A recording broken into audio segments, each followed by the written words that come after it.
சரி, next topic பாரு. Do plants breathe? தாவரங்கள் சுவாசிக்கின்றனவா?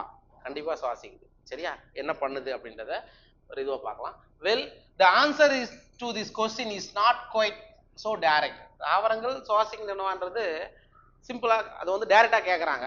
ஆமா, சுவாசிக்குது. Yes, plants require oxygen for respiration. சரியா? தாவரங்களுக்கு சுவாசித்தலும் பொழுது எது தேவை? ஆக்சிஜன் தேவை. To occur and they also give out carbon dioxide. So அந்த ஆக்சிஜன் எடுத்துக்கிட்டு அது என்னத்தை கொடுக்குது? கார்பன் டை ஆக்சைடை ரிலீஸ் பண்ணுது. சரியா? கார்பன் டை ஆக்சைடை ரிலீஸ் பண்ணுது. ரைட். இந்த கார்பன் டை ஆக்சைடு எங்க பயன்படுத்து? தாவரங்கள் கார்பன் டை ஆக்சைடை ரெஸ்பிரேஷன் போது வெளியிடுதுமா. அந்த கார்பன் டை ஆக்சைடு எங்க பயன்படுத்தப்படுகிறது? போட்டோசிந்தசிஸ்க்கு பயன்படுத்தப்பட போகுது. அவ்வளவுதான். திருப்பியும் மறுபடியும் பிளான்ட்ஸ்க்கே அது யூஸ் ஆயிடும். Hence plants have system in place that ensure the availability of oxygen. அப்ப பிளான்ட்ஸ்க்கு வந்து என்ன வேணும்? கண்டிப்பா ஆக்சிஜன் வேணும். சரியா? அப்ப அந்த ஆக்சிஜன் எங்க இருந்து கிடைக்குது பிளான்ட்டுக்கு? போட்டோசிந்தசிஸ்ல இருந்து ஆக்சிஜன் கிடைக்க போகுது. புரியுதாப்பா? சிம்பிள் ராஜா. பிளான்ட் வந்து சுவாசிக்கும் போது ஆக்சிஜன் எடுத்துக்கிட்டு கார்பன் டை ஆக்சைடை ரிலீஸ் பண்ணுது. அப்படி ரிலீஸ் பண்ணக்கூடிய கார்பன் டை ஆக்சைடை மறுபடியும் பிளான்ட் ஒளிச்சேர்க்கைக்காக பயன்படுத்தி கொள்ளப்படுகிறது. அந்த நிகழ்வுல ஆக்சிஜன் ரிலீஸ் பண்ணுது. அந்த ஆக்சிஜன் மறுபடியும் சுவாசித்தலுக்கு தாவரங்கள் பயன்படுத்தி கொள்ளுது. சரியா? இது எல்லாமே முழுக்க முழுக்க கம்ப்ளீட்டா தான் இருக்கு. Okay. Plants, unlike animals, have no specialized organs for gaseous exchange, but they have stomata and lenticels for this purpose. Sir, அனிமலுக்கு வந்து gaseous exchange, நமக்கு வந்து வாயு பரிமாற்றத்துக்குன்னு உறுப்புகள் இருக்கு. என்ன இருக்கு? லங்ஸ் இருக்குது. அந்த மாதிரி பிளான்ட்ஸ்க்கு இருக்குதா? கிடையாது. அதுக்கு பதிலா அதுல என்ன இருக்குன்னா ஸ்டொமேட்டா, இலை துளை இருக்கு. அண்ட் வேற என்ன இருக்கு? லென்டிசெல். அப்ப கேசியஸ் எக்ஸ்சேஞ்ச், வாயு பரிமாற்றத்துக்கு வெறும் ஸ்டொமேட்டா மட்டும் போட்டுறாதீங்க. லென்டிசெல்கள் அப்படின்றது. லென்டிசெல் எங்க இருக்கும்? பெரிய கட்டைத்தன்மை கொண்ட மரங்கள்ல காணப்படக்கூடிய ஒரு லென்ஸ் வடிவ செல் தான் லென்டிசெல். இதுவும் வாயு பரிமாற்றத்துக்கு தேவை. சரியா? There are several reasons why plants can get along without respiratory organs. நிறைய காரணங்கள் இருக்கு ஏன் தாவரங்கள்ல ரெஸ்பிரேட்டரி ஆர்கன்லாம் இல்ல அப்படின்னு. First, each plant part takes care its own case exchange needs. ஏன் தாவரங்களுக்கு ஒரே ஒரு நுரையீரல் மாதிரி அதுல லங்ஸ் மாதிரி ஏதாவது ஒண்ணு இல்லை அப்படின்னா தாவரங்கள்ல ஒவ்வொரு பார்ட்டுமே என்ன பண்ணும்? ரெஸ்பிரேஷன் நடக்கணும். அதனால அது பொருந்தல அப்படின்றாங்க. There is a very little transport of gases from one plant part to another part. Sir, இதுல ஒரு பிளான்ட் பார்ட்ல இருந்து, ஃபார் எக்ஸாம்பிள் லீஃப்ல இருந்து ஸ்டெம்முக்கு ஒரு குறிப்பிட்ட அளவு கேஸ் மட்டும்தான் டிரான்ஸ்போர்ட் நடக்கும். மீதிலாம் என்ன பண்ணிக்கும்? அதுவே தான் பண்ணிக்கும். ஒவ்வொரு செல்லும் பண்ணிக்கும்னு சொல்றாங்க. Second, plants do not present great demands for gas exchange.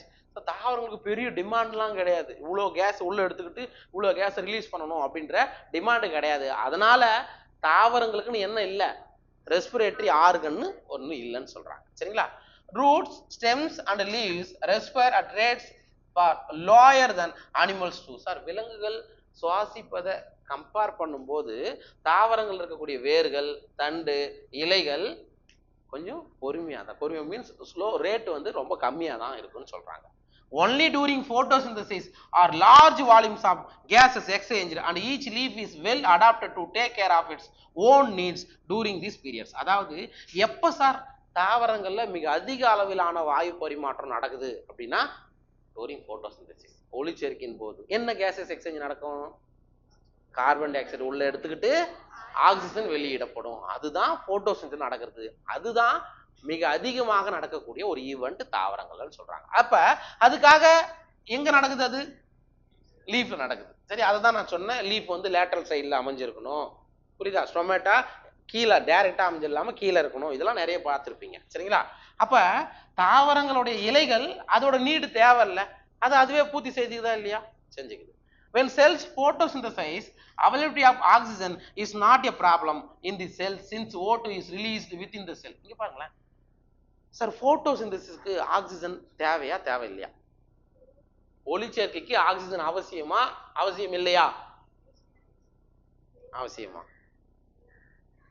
எப்படி அவசியம் சொல்றீங்க? Carbon dioxide water carbohydrate தயாரிக்குது, பிளஸ் ஆக்சிஜனை கொடுக்குது தானே. அதுக்கு ஆக்சிஜன் தேவையில்லை, அவசியம் கிடையாது. போட்டோசிந்தசிஸ்க்கு அவசியம் கிடையாது. எதுக்கு தான் அவசியம்? ரெஸ்பிரேஷன் தான். அதான் அங்க சொல்ல வராங்க. Okay, when cells photosynthesis availability of oxygen is not a problem. ஒரு ப்ராப்ளம் கிடையாது. Okay, in the cell since oxygen is released within the cell. ஏன்னா ஆக்சிஜன் என்ன பண்ணுது, ஒரு செல்லுக்குள்ளவே ரிலீஸ் ஆகுது. எப்ப ரிலீஸ் ஆகுது? போட்டோசிந்தசிஸ் மூலமாவே ரிலீஸ் ஆகுது. சரியா? அதனால வெளியில இருக்கிற டிபெண்ட் பண்ணி வாழணும்னு அப்படி கிடையாது, அதுவே ரிலீஸ் பண்ணிக்குது, அதுவே டூரிங் ரெஸ்பிரேஷன் பயன்படுத்திக் கொள்கிறது. அதான் அர்த்தம். மூணாவது, தேர்டு, இதனாலதான் அதுல ரெஸ்பிரேட்டரி ஆர்கன் இல்லைன்றதுக்காக சொல்லிட்டு வராங்கப்பா. Third, the distance that gases must diffuse even in large bulky plants is not great. Sir, எங்கேயாவது தாவரங்கள்ல பெரிய மூச்சு குழல் மாதிரி ஒரு அமைப்பு இருக்குதா, காத்தை எடுத்துட்டு போகணும்? அந்த மாதிரிலாம் இல்லை. சரி, ஏன்னா எல்லா செல்லுமே ரெஸ்பிரேஷன் பண்ணணும் போது அந்த மாதிரி கிடையாது. அதனால அதுக்கு ஒரு தனியான ரெஸ்பிரேட்டரி ஆர்கன் தேவைப்படலை அப்படின்றாங்க. Each living cell in a plant is located quite close to the surface of the plant. Sir, தாவரங்கள்ல உயிருள்ள செல்கள் பெரும்பாலும் தாவரத்தோடைய புறப்பகுதியிலே அமைஞ்சிருக்குன்னு அர்த்தம்.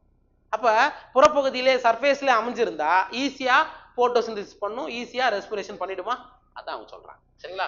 This is true for leaves. இது எதுக்கு மட்டும்தான் பொருந்தும்? இலைகளுக்கு மட்டும் பொருந்தும்.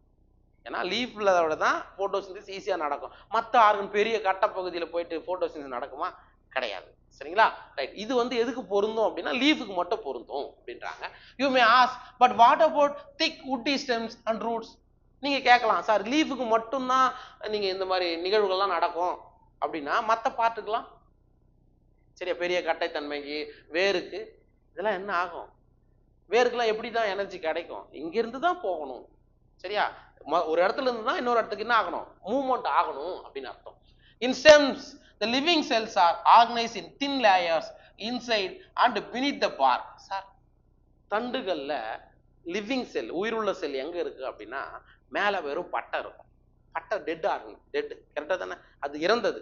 அதுக்கு உள்ள அந்த பட்டையை பிச்சிங்கன்னா தான் என்ன இருக்கும்? லிவிங் செல்ஸ் இருக்கும் அப்படின்றாங்க. They also have opening called lenticel.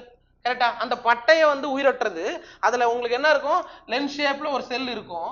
அதுக்கு பேர் தான் என்னது? லென்டிசெல். அந்த லென்டிசெல்லும் கேசியஸ் எக்ஸ்சேஞ்சில் பார்ட்டிசிபேட் பண்ணும். ஸ்டொமேட்டா மட்டும் பார்ட்டிசிபேட் பண்றது இல்ல, லென்டிசெல். அப்ப பெரிய மரங்கள்ல லென்டிசெல் அந்த மெக்கானிசத்துக்கு யூஸ் ஆகும். The cells in the interior are dead and provide only mechanical support. Suppose அதுக்குள்ளவும் லிவிங் செல்லுக்கு உள்ளவும் இப்ப பார்த்து, ஃபார் எக்ஸாம்பிள் சாப்வுட், ஹார்ட்வுட் கேள்விப்பட்டிருக்கீங்களா? சாற்றுக்கட்டை, வன்கட்டை அப்படின்னு சொல்லுவாங்கம்மா. வைரம் பாஞ்ச கட்டை, வைரக்கட்டைன்னு ஒன்று படிச்சிருப்பீங்க.